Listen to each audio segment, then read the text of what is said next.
Hello everybody, my name is Bug, and welcome to my channel. If you're new here, hi, I'm Bug, and if you are not new here, I'm still Bug, no matter how you slice it, like bread. And today, I wanted to make something more self-indulgent. Yes, I'm gonna talk about myself. Oh, Junie, why? Listen, shut up. I wanted to talk about the top 5 characters that I relate to the most because I feel like sometimes it's changing, sometimes it's not changing, but if you want to learn a little bit more about me, especially since I've been getting an influx of subscribers. Hi, thank you for subscribing. I appreciate it. Sorry, I'm cringe. By the way, if you like the video, be sure to like, comment, and subscribe. It really means a lot. And be sure to check out my Twitch channel because I'm not gonna lie, I'm trying to grow there and I want to hang out and I want to meet you. Please come hang out with me and I want to meet you. Anyways, let's go ahead and get started. So the first character that I relate to a lot is actually Erba Dia Vanille from Final Fantasy 13. I have not played Final Fantasy 13 admittedly, but my friends when I was in grade school, they loved 13 and they often compared themselves to Lightning and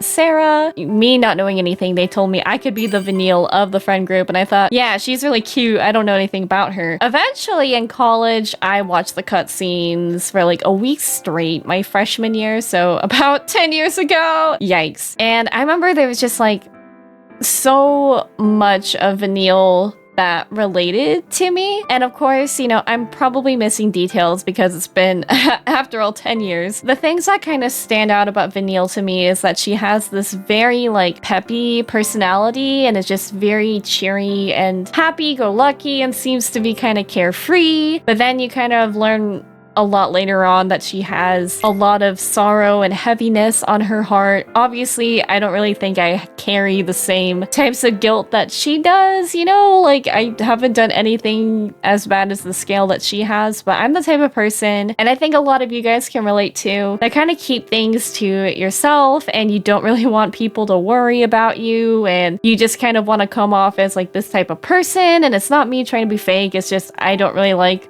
people worrying about me, especially in a public setting. It's really embarrassing, especially for me to cry, as I cried over Metroid Prime 4, and I cried in Crisis Core, and I cried watching the ending of Final Fantasy 4 because my boyfriend completed it for the first time. Anyways, that's not really the point. So Vanille has always been relatable. I know there's a lot of people that don't like her and find her annoying, and that's okay. It's not one of those things of like, you hate Vanille, therefore you hate me. It's not like that at all. It's, you know, I'm still me at the end of the day. She's just a character whose story I really relate to, and I love her relationship with Fang, and give us more of the lesbians, please. The second character that I relate to the most is Seraphine from League of Legends, and let me tell you, I used to be a Seraphine hater. I thought she was like, honestly, kind of cringe, and I have to say, I'm so sorry, Queen Seraphine. Seeing her go through the KDA universe, which is probably what I relate to the most of Seraphine. She's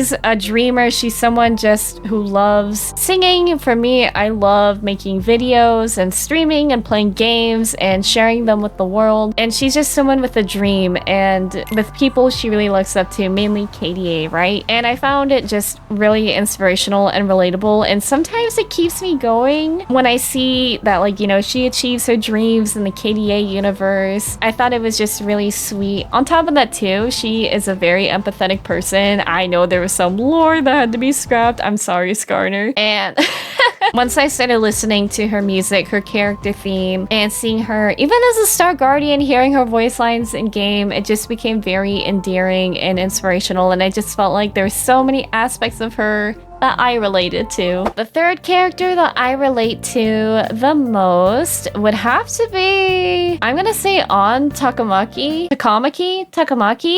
and Takamaki from Persona 5. I have not finished Persona 5. I'm very intimidated. It's a very long game, but doing the first palace, first of all, fuck Kamoshida. He is one nasty motherfucker. I just fell in love with On so much. She's just so beautiful and she's very strong and she cares about her friends and kind of sacrifices herself to protect her one friend that is going through all the shit, you know, the shit. And seeing her kind of unleash her, I call it feminine rage in the palace when her persona awakens, it just was extremely cathartic for me. I can't go into details like anymore of why I relate to her in certain aspects, you know what I mean. But I found it just like It's really, really nice to see a character like her that's going through something horrible just unleash all of her rage and use it for good and to protect people and to bring justice, you know? So I really love her, and I feel like those are qualities that I have where, like, if I get really passionate about something, especially injustice, I get really, really mad. I will fight a man, okay? The fourth character that I find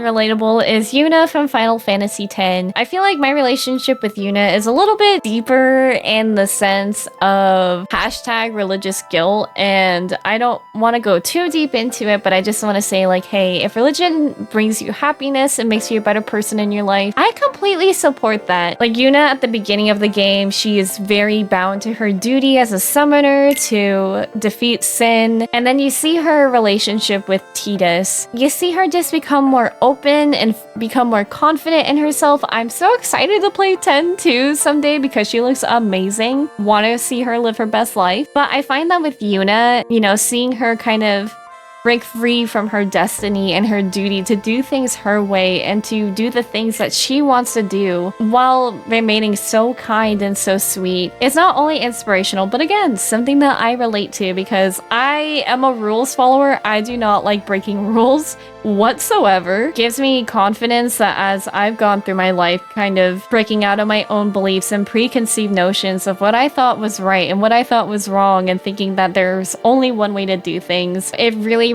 hit me so hard when I played Final Fantasy X. Yuna is probably one of my favorite Final Fantasy characters of all time, if not some of the top characters I like of all time. The last character that I find myself relating to a lot, especially in these days, is Aqua from Kingdom Hearts. Aqua, again, has a very strong sense of justice and a sense of right and wrong, and she's kind of given all these duties to be a Keyblade Master who's trying to bring Ven home and make sure Terra's not up to some goofiness while they're going around the worlds. But I find that, like, towards the end, you know, she has all this stuff put on her and she tries so hard to be strong, especially in the realm of darkness. She still has this positive outlook where she believes that she will be saved eventually, and you get to see her kind of falter, especially like in Fragmentary Passage. Kingdom Hearts 3, you know, she becomes anti-Aqua, and she even shows a little bit of fear when the I can't think of what it is. Heartless Tornado? When it comes after her and you eventually see in Remind, she's reminded of herself and it scares her. And I find that just to be so humanizing, and it's something that I think about a lot too, where again, I'm a very optimistic and positive person, but after times, sometimes it's just really grating and wearing on you and things can scare you. And I think seeing how Aqua is still really cool and really strong makes me also feel like, hey, even though I feel these things, it's relatable to me, and that makes me feel really strong too. So I love Aqua so much. She truly deserves the world, and she's just so precious and very sweet and beautiful. I love our blueberry queen. This is supposed to be about me, but I can't help but gush about Aqua because she's so beautiful. So those are my top 5 characters that I relate to. If you are still watching, comment below which characters you relate to and why. As always, if you liked the video, be sure again to like, comment, and subscribe, and to follow my Twitch channel at twitch.tv/JuniBug. That is with 2 U's. I don't know why. People like to think my name is only with 1 U sometimes. It's with 2! Anyways, thank you so much for watching and for taking the time out of your day to hang out with me. Thank you. I will see you later. Happy times done. Love you, care you all. Bye bye.